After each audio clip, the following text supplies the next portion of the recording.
Puji Tuhan, pagi hari ini menjelang siang kita boleh ada di rumah Tuhan. Baik, di hari yang berbahagia ini kita merayakan pencurahan Roh Kudus yang terjadi 2000 tahun yang lampau pada jemaat Tuhan, pada para murid.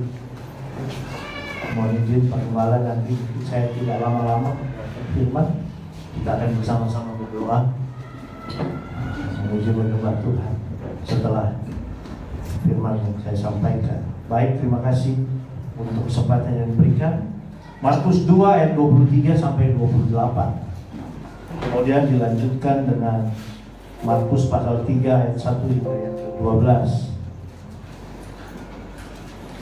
Markus 2 ayat 23 hingga yang ke-28. Kemudian Markus pasal 3, Markus 2 ayat 23 sampai 28, dan Markus 3 ayat 1 hingga ayat ke-12. Saya akan bacakan. Murid-murid memetik gandum pada hari Sabat.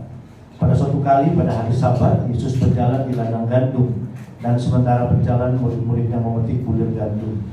Maka kata orang-orang Farisi kepadanya, "Lihat, mengapa mereka berbuat sesuatu yang tidak diperbolehkan pada hari Sabat?" Jawabnya kepada mereka, "Belum pernahkah kamu baca apa yang dilakukan Daud ketika ia dan mereka yang mengikutinya kekurangan dan kelaparan?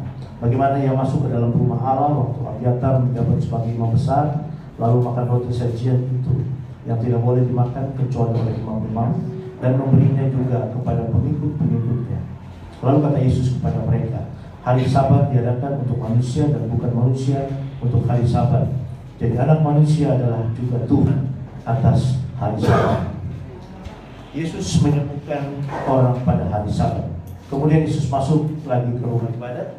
Di situ ada seorang yang mati sebelah tangannya. Mereka mengamati Yesus kalau ia menyembuhkan orang itu pada hari Sabat, supaya mereka dapat mempersalahkan dia. Kata Yesus kepada orang yang mati sebelah tangannya itu, "Mari, berdirilah di tengah." Kemudian katanya kepada mereka, "Manakah yang diperbolehkan pada hari Sabat? Berbuat baik atau berbuat jahat? Menyelamatkan nyawa orang atau membunuh orang?" Tetapi mereka itu diam saja. Ia berduka cita karena kedegilan mereka, dan dengan marah ia memandang sekelilingnya kepada mereka. Lalu ia berkata kepada mereka, orang itu, "Ulurkanlah tanganmu." Dan ia mengulurkan tangannya, maka sembuhlah tangannya itu. Lalu keluarlah orang-orang Farisi dan segera bersekongkol dengan orang-orang Herodian untuk membunuh dia. Kemudian Yesus dengan murid-muridnya menyingkir ke danau, dan banyak orang dari Galilea mengikutinya, juga dari Yudea, dari Yerusalem, dari Idumea, dari seberang Yordan, dan dari daerah Tirus dan Sidon datang banyak orang kepadanya. Sesudah mereka mendengar segala yang dilakukannya, ia menyuruh murid-muridnya menyediakan sebuah perahu baginya karena orang banyak itu, supaya mereka jangan sampai menghimpitnya. Sebab ia menyembuhkan banyak orang, sehingga semua penderita penyakit berdesak-desakan kepadanya, hendak menjamahnya. Bila mana roh-roh jahat melihat dia, mereka jatuh tersungkur di hadapannya dan berteriak, "Engkaulah anak Allah." Tetapi ia dengan keras melarang mereka memberitahukan siapa dia. Sampai di sana pembacaan firman Tuhan. Terpujilah Kristus. Bapak Ibu Saudara yang kekasih, tema yang diberikan Pak Gembala adalah kebebasan sang hamba. Namun saya tambahkan sedikit, mengingat hari ini hari raya pencurahan Roh Kudus, maka temanya saya tambahkan kebebasan sang hamba dan roh yang membebaskan. Amin, saudara. Yesus Kristus sebagai hamba Allah memperlihatkan otoritasnya dan kebebasannya dalam menyatakan kasihnya, dalam menyatakan kebenaran Allah, dan bahkan itu melampaui segala macam hukum-hukum agama yang ada saat itu. Ia datang bukan hanya untuk menaati hukum, tetapi untuk menggenapinya dan membebaskan manusia dari perbudakan atau aturan-aturan yang tanpa kasih diberlakukan saat itu. Ada 3 hal yang saya ingin sampaikan pada pagi hari ini, sesuai dengan pembacaan kita. Yang pertama, Yesus adalah hamba yang memiliki otoritas atas Sabat. Apa saudara? Hamba yang memiliki otoritas atas Sabat. Dalam Keluaran 28 ayat 8, dalam Keluaran 20 ayat 8 sampai 10, di situ kita dapatkan hukum Tuhan tentang hari Sabat. Ingatlah dan kuduskanlah hari Sabat. 6 hari lamanya engkau akan bekerja dan melakukan segala pekerjaanmu, tetapi hari ke-7 adalah hari Sabat Tuhan Allahmu. Maka jangan melakukan sesuatu pekerjaan, engkau atau anakmu laki-laki atau anakmu perempuan, atau hambamu laki-laki atau hambamu perempuan, atau hewanmu atau orang asing yang di tempat kediamanmu. Sebab 6 hari lamanya Tuhan menjadikan langit dan bumi, laut dan segala isinya, dan ia berhenti pada hari ke-7. Itulah sebabnya Tuhan memberkati hari Sabat dan menguduskannya. Perintah Tuhan jelas, hormati dan kuduskan hari Sabat. Jangan melakukan pekerjaan apapun. Sesederhana itu saudara yang kekasih. Tetapi para pemimpin agama membuat perintah itu semakin sulit. Berbagai aturan-aturan turunan dibuat oleh para pemimpin agama untuk ditaati oleh seluruh rakyat. Ada banyak aturan yang membuat mereka juga sampai kesulitan, saudara. Hanya tentang Sabat saja. Jangan melakukan pekerjaan apa saja, dirinci pekerjaan-pekerjaan itu, saudara. Ya.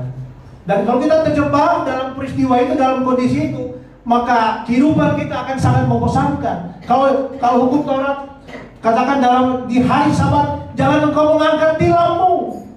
Kemudian orang yang bertanya, kalau tilam yang kecil boleh nggak? Ya. Karena nggak ada sih. Oh, tilamnya harus ukuran segini. Kemudian orang akan bertanya, kalau diangkat rame-rame boleh nggak? Atau cuma sendiri yang nggak boleh? Nah, saudara, akan banyak sekali hal-hal yang akan membuat orang itu semakin bingung. Tapi itu yang kenyataannya, pemimpin agama membuat hukum itu menjadi lebih sulit, saudara. Makanya kadang-kadang kalau kita lihat di firman Tuhan ada katakan seperjalanan Sabat jauhnya. Karena menurut hukum Taurat, Sabat di hari Sabat itu orang hanya bisa berjalan sekian kilometer, tidak boleh lebih, karena itu aturannya. Karena lebih dari itu dianggap sebagai pekerjaan, dan itu menyalahi Sabat.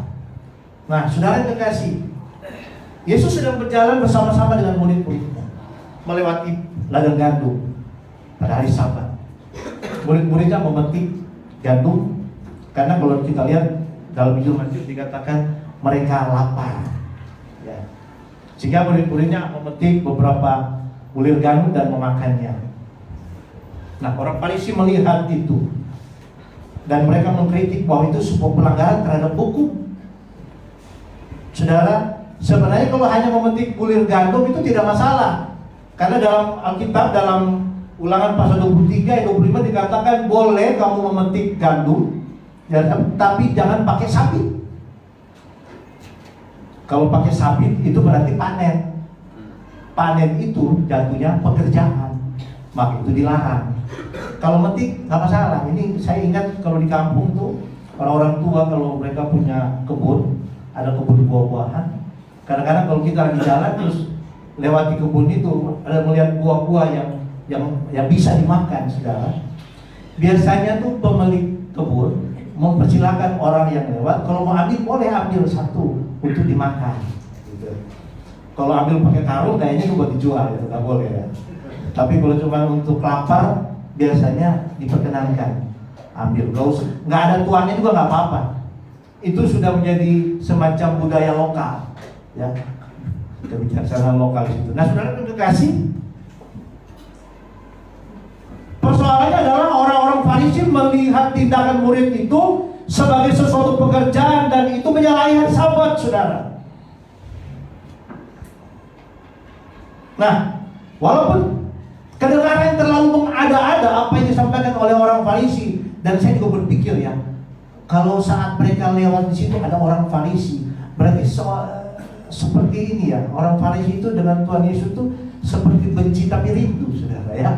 Mereka selalu mengkritik Yesus, tapi di mana Yesus tidak ada, itu saudara. Sehingga mereka tahu ketika murid-murid memetik bulir gandum. Nah, saudara itu kasih, Yesus tahu itu yang kelihatan mengada, tetapi Yesus menggunakan momen itu untuk menyampaikan sebuah kebenaran kepada mereka. Hari Sabat diadakan untuk manusia dan bukan manusia untuk Sabat. Saudara, Sabat adalah berkat dan bukan beban. Sabat diadakan untuk kebaikan manusia, saudara yang kekasih, bukan untuk menindas ataupun membatasi kehidupan mereka, saudara. Sabat diberikan Tuhan untuk hari istirahat,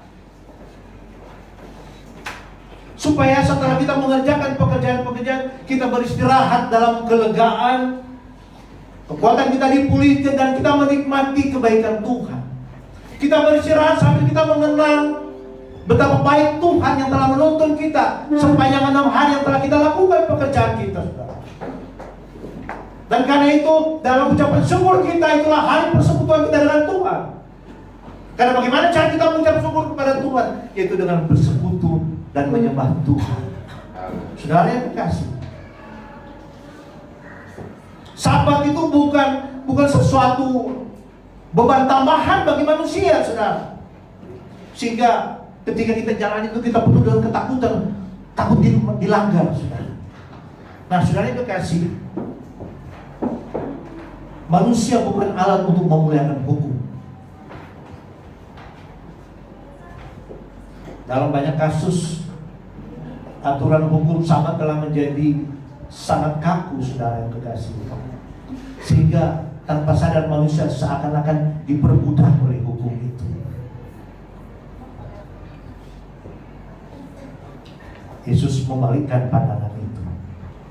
Hukum harus melayani manusia, bukan manusia harus melayani hukum. Ya, saya rasa Pak Paulus sebagai praktisi hukum sangat memahami bahwa hukum itu harus melayani manusia, jangan sebaliknya. Selanjutnya apa yang dikatakan Yesus? Jadi anak manusia adalah juga Tuhan atas hari Sabat, saudara. Allah adalah membuat hukum Sabat, amin. Allah membuat hukum Sabat itu untuk manusia, dan manusia harus menaatinya. Ketika Yesus berkata anak manusia adalah Tuhan atas hari Sabat, itu sebuah pernyataan otoritas ilahi yang dimiliki oleh Yesus, bahwa dialah yang membuat Sabat, dialah yang membuat hukum Sabat itu, saudara. Dan kalau dia yang membuat hukum itu, berarti dia terbebas dari hukum itu, saudara. Dan itulah yang menjadi tema kita, kebebasan sang hamba. Karena dia yang membuat hukum Sabat itu, sehingga dia terbebas dari hukum itu. Dan dengan demikian, dalam peristiwa itu, dia memberikan sebuah pemahaman yang baru kepada orang-orang itu tentang hukum. Bahwa hukum itu diadakan berdasarkan kasih Tuhan. Hukum itu diadakan berdasarkan kasih dan kehendak Allah untuk kebaikan manusia, saudara. Itu bukan hanya sekedar ritual agama semata, saudara, tetapi supaya membawa manusia semakin dekat dengan Tuhan. Dan karena itu, hukum Sabat bukanlah sebuah beban, tetapi menjadi berkat bagi manusia. Jangan sampai kita sering terjebak dalam legalisme dan tradisi-tradisi, sampai kadang-kadang kita melupakan apa makna dari kasih itu yang sebenarnya. Karena lebih kita melihat kepada praktek-praktek agamawi. Tapi ingat, saudara, kebebasan dalam Kristus bukan berarti bebas melakukan dosa, tetapi kebebasan dari kewajiban hukum yang tidak membawa hidup dan membawa kita kepada hubungan yang lebih hidup dengan Tuhan. Itu yang pertama, saudara. Yang kedua, Yesus adalah hamba yang memulihkan di tengah penolakan. Pada pasal yang 3 kita baca Yesus masuk ke sebuah rumah ibadah dan melihat di situ ada seseorang yang mati sebelah tangannya. Orang Farisi ada di situ juga, saudara. Kalau tadi ketika di ladang mereka ada, ini di Bait Allah juga ada orang Farisi di situ. Di dalam bait Allah ada orang Farisi bersama-sama Yesus. Apakah mereka mau beribadah? Ternyata kita katakan tidak. Mereka ada di situ untuk mengamati apa yang dilakukan Yesus, supaya mereka memperoleh sesuatu untuk mempersalahkan dia. Saudara yang kekasih, pertanyaan saya, kita semua ada di dalam bait Allah, ada dalam rumah Tuhan. Apa motivasi kita ada di dalam rumah Tuhan? Jangan sampai kita seperti orang Farisi, datang ke gereja tetapi tidak beribadah, hatinya tidak tertuju kepada Tuhan, tetapi hatinya hanya mencari-cari kesalahan orang, hanya mencari-cari kelemahan orang, hanya mau menjebak Yesus saat itu mereka. Sehingga ketika Yesus melakukan sesuatu dan menurut mereka itu melanggar hukum, mereka akan mempersalahkan dia. Saudara yang kekasih, Yesus tahu apa yang ada dalam hati mereka. Tapi apakah itu membuat Yesus urungkan niatnya? Tema kita, dia adalah hamba yang bebas. Gak peduli kalian punya pikiran buruk, gak peduli kalian punya rancangan yang jahat, tetapi aku harus taat kepada Bapa, dan aku bebas melakukan segala sesuatu. Dia panggil orang itu, maju, ulurkan tangan, dan tangan orang itu sembuh. Saudara-saudara pun terkasih, melihat itu orang Farisi marah, tapi mereka tidak berani untuk mengangkat kata Yesus. Mereka keluar dan merencanakan pembunuhan. Saudara, orang Farisi menantikan alasan untuk menuduh Yesus dengan menggunakan hukum Sabat sebagai alat untuk menjerat Yesus.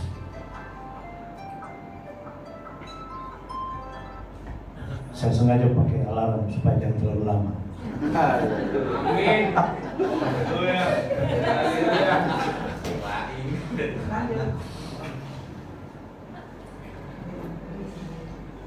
Sebagai hamba Allah yang taat, tetapi bukan kepada tekanan yang ada, melainkan taat kepada kehendak Bapa. Yesus adalah pribadi yang memiliki kebebasan untuk melakukan sesuatu apapun atau tidak melakukan sesuatu apapun. Dia bebas, saudara.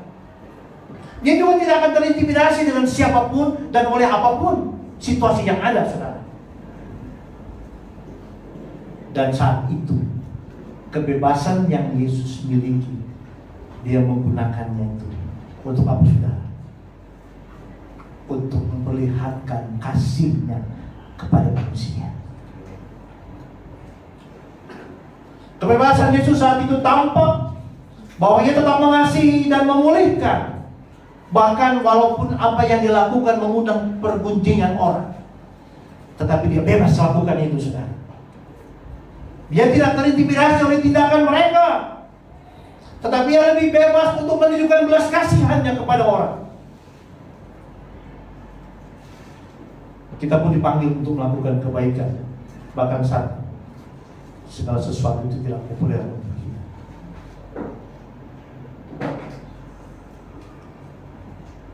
Yang ketiga, saudara, Yesus adalah hamba yang membebaskan orang dari kuasa kegelapan.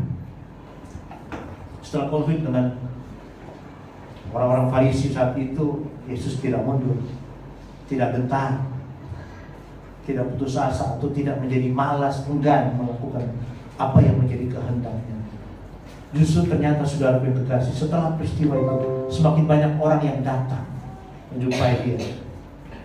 Mereka mencari kesembuhan dari penyakitnya, dan mereka mencari kelepasan dari segala kuasa-kuasa yang mengikat. Dia bebas, Yesus bebas untuk menyatakan sikapnya kepada orang banyak itu, dan dia memilih menyembuhkan orang-orang sakit.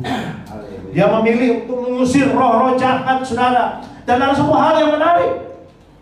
Ketika dia mengusir roh jahat, roh-roh jahat itu ternyata mengakui dia. Engkaulah anak Allah. Saya sayangkan ada banyak orang yang sudah rajin ke gereja, rajin beribadah, tetapi seringkali dalam kehidupan sehari-hari tindakannya tidak menunjukkan bahwa dia mengakui Yesus adalah Tuhan. dirinya, pikirannya, keinginan hatinya, itu yang lebih menguasai hidupnya. Saudara, kebebasan sejati hanya ditemukan dalam Kristus. Mungkin orang tidak kerasukan setan, tetapi mungkin orang kerasukan oleh ketakutan, oleh luka batin, oleh kemarahan yang terus dipendam, oleh kebencian, dendam, amarah, ataupun mungkin keinginan-keinginan untuk menyenangkan manusia. Saudara, Yesus memanggil kita kepada kebebasan yang sejati, bukan hanya secara lahir, tapi juga secara batin. Saudara, selanjutnya, apa makna perenungan tentang kebebasan sang hamba dengan perayaan Pentakosta hari ini? Hari Pentakosta adalah hari di mana Roh Kudus turun atas para murid. Roh Kudus adalah Roh yang membebaskan. Amin. Amin. Roh Kudus adalah Roh yang membebaskan. Dia memberikan kebebasan kepada kita seperti Kristus yang bebas. 2 Korintus 3:17 katakan, sebab Tuhan adalah Roh, dan di mana ada Roh Allah, di situ ada kemerdekaan. Amin. Di mana ada Roh Allah, di situ ada kebebasan. Di mana ada Roh Allah, di situ ada kemerdekaan. Amin. Roh Kudus memampukan kita, saudara yang terkasih, sebagai umat Allah untuk apa? Untuk tidak lagi hidup dalam bayang-bayang dosa, untuk tidak lagi hidup dalam bayang-bayang hukum yang terus membelenggu kehidupan kita, saudara. Tetapi Dia memberikan kebebasan kepada kita untuk hidup dalam kasih dan kebenaran di dalam Yesus. Amin. Amin. Roh Kudus juga memampukan kita untuk melanjutkan pelayanan yang telah Yesus lakukan di dunia ini, saudara. Setelah Pentakosta, saudara kasih, para rasul diberi kuasa, para rasul diberikan keberanian, dan mereka juga diberikan hikmat. Mereka melayani, menyembuhkan orang sakit, memberitakan Injil dengan kuasa. Mereka melayani tanpa takut. Semua yang dilakukan Yesus ketika Dia menyembuhkan orang-orang yang lumpuh tadi.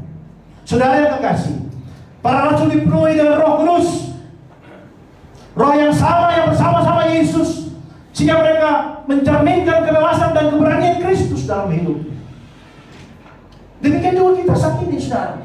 Roh yang sama yang melakukan penyembuhan, Roh yang sama yang telah menyertai para rasul untuk melayani Tuhan, memberitakan Injil, Roh yang sama juga yang ada dalam diri kita, itu yang akan membebaskan kita dan akan memampukan kita melakukan apa yang menjadi kehendak Tuhan dalam hidup kita. Amin. Dan yang terakhir, Roh Kudus akan memampukan kita, membentuk kita sebagai umat kepunyaan Tuhan yang adalah tubuh Kristus. Kita dipanggil bukan hanya sekedar ritual keagamaan, saudara, tetapi untuk bersekutu dalam relasi kasih dengan Tuhan dan dengan sesama. Saudara yang terkasih, Yesus menekankan kasih dalam Sabat.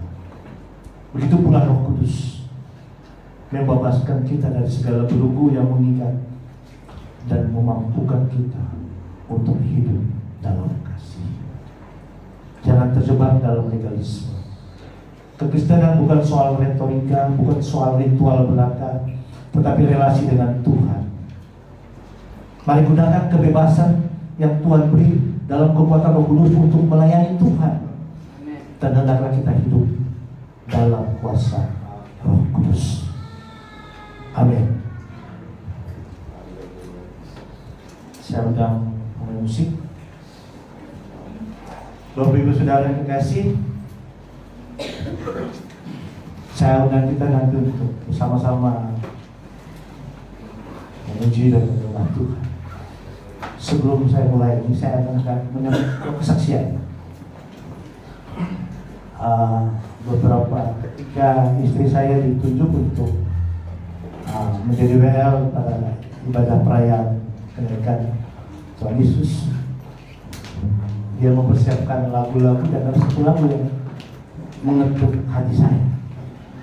Begitu bermakna bagi saya, dan saya katakan kepada istri saya waktu itu, "Ma, kalau nanti saya diminta melayani di Pentakosta, saya akan nyanyikan lagu ini."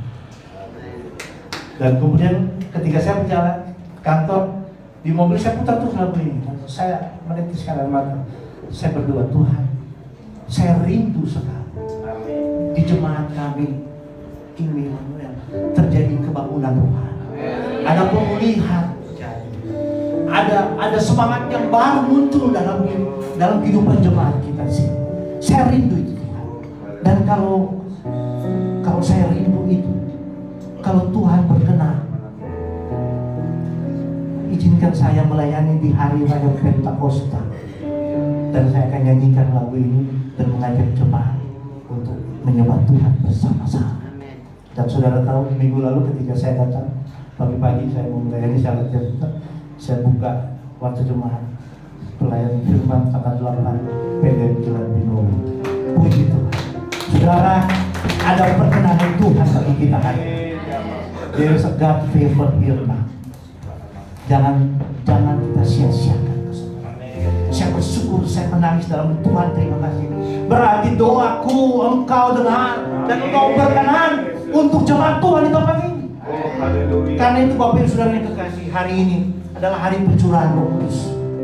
Roh Kudus telah dicurahkan. Kita mohon kepada Tuhan supaya Dia memenuhi hati kita dengan kuasa-Nya. Saya percaya kita semua sudah memiliki Roh Kudus, tapi seringkali kita abaikan itu, kita membuat Dia sedih. Hari ini mari kita minta kepada Tuhan, amin, supaya Dia terus curahkan kuasa-Nya, memenuhi hidup kita. Saya undang para hamba Tuhan untuk maju ke depan. Gembala, terus Pak Martin maju ke depan. Ada sini akan sama-sama menyembah Tuhan.